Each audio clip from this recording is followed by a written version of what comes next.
क्यों इतना छिपा के रखना चाहते हैं अपना पैसा? अरे आप तो माई बाप हैं, आप राजा हैं, आप तो जो भी जैसे आप कहिए ना, आप खेलिए, खुल के खेलिए, आप क्यों छिपाना चाहते हैं अखिल स्वामी जी? देखिए आनंद जी, इससे ज्यादा महत्वपूर्ण सवाल क्या है?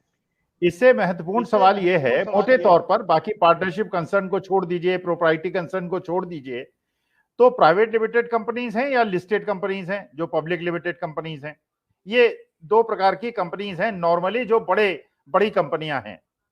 अब ये सोचिए, पहले नियम ये था कि वही कंपनी पैसा दे पाएंगी जिनको प्रॉफिट होगा, उसमें संशोधन कर दिया गया।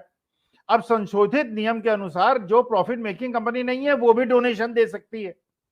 अब सोचिए आप, जो प्राइवेट लिमिटेड कंपनी है, मान लीजिए उसने बैंक से लोन ले रखा है, फाइनेंशियल इंस्टीट्यूशन से लोन ले रखा है, 1 करोड़ की उसकी इक्विटी है और 2 करोड़ का लोन ले रखा है, और प्रॉफिट मेकिंग कंपनी नहीं है, और वो उसमें से बिना प्रॉफिट हुए भी जो पैसा है उसको दान में दे दे किसी पॉलिटिकल पार्टी को, और कल कंपनी को जब नुकसान होगा और वो कंपनी छोड़ के भाग जाए, बंद करके भाग जाए, नुकसान किसका होगा?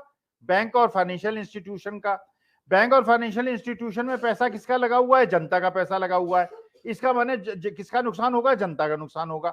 अब आइए लिस्टेड कंपनीज में, एक लिस्टेड कंपनी है जिसके शेयर्स 30% शेयर्स प्रोमोटर्स के पास है मान लीजिए, और 70% शेयर जो है जनता के पास है, और वो कंपनी अगर बड़ा अमाउंट किसी पॉलिटिकल पार्टी को दान में दे देती है और कल वो कंपनी लॉस में आ जाती है, जैसे अनिल अंबानी साहब ने मान लीजिए पॉलिटिकल पार्टी को पैसा दिया, अब वो दिवालिया हो गए।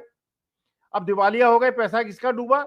या तो फाइनेंशियल इंस्टीट्यूशन जिन्होंने लोन दे रखा था, बैंक जिन्होंने लोन दे रखा था, या इक्विटी होल्डर जिन्होंने उनकी कंपनियों में पैसा लगाया था। नुकसान किसका हुआ? नुकसान हुआ इक्विटी होल्डर्स का, जनता का, और बैंक और फाइनेंशियल इंस्टीट्यूशन के माध्यम से भी उनका नुकसान हो गया। तो वास्तविकता में अगर आप कोई दान दे रहे हैं तो जनता को सबको पता होना चाहिए, शेयर होल्डर्स को भी पता होना चाहिए, फाइनेंशियल इंस्टीट्यूशंस को भी पता होना चाहिए, जिसने भी लोन दे रखा है उस कंपनी को उसको ये पता, या उसके शेयर में उसने पैसा लगाया हुआ है।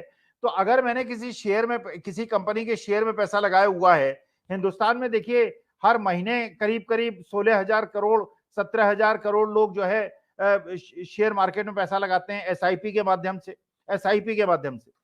तो अगर ये वो पैसा लगाते हैं, उनको ये नहीं पता कि उनके पैसे का उपयोग या दुरुपयोग वो कंपनी कर रही है और वो राजनीतिक उपयोग के लिए उसका फायदा उठा रही है। और मैं आज देख रहा था सुप्रीम कोर्ट में जो सारा जिरह हो रही थी, देख रहा था, सॉलिसिटर जनरल की भी मैंने जिरह देखी, अभिषेक मनु सिंघवी की भी जिरह देखी, कोई सिर पैर नहीं था। और बिल्कुल चंद्रचूड़ साहब ने बड़े अच्छे प्रश्न पूछे, बिल्कुल उनकी बात से बिल्कुल स्पष्ट लग रहा था, वो समझ गए थे। उन्हें लग रहा था कि भाई एक लॉस में की कंपनी अगर डोनेशन दे सकती है तो इसका मतलब तो यह है कि राजनीतिक संबंध बना लीजिए, पॉलिटिकल पार्टी को पैसा दे दीजिए, कंपनी को डूबने दीजिए, इक्विटी होल्डर्स का और बैंक का पैसा डूबने दीजिए, और पॉलिटिकल पार्टी जाके ज्वाइन कर लीजिए, देश छोड़ के भाग जाइए और लंदन जाके कॉफी पीजिए। तो ये मतलब ये है कि देश की जनता के साथ धोखा है। लेकिन ये तो सरकार ऐसी है, इस समय तो ऐसी सरकार के समय में हम जी रहे हैं कि जो वो चाहें वही सही, जो खाता ना बही, जो सॉलिसिटर जनरल कहे या जो गुजराती कहें वही सही।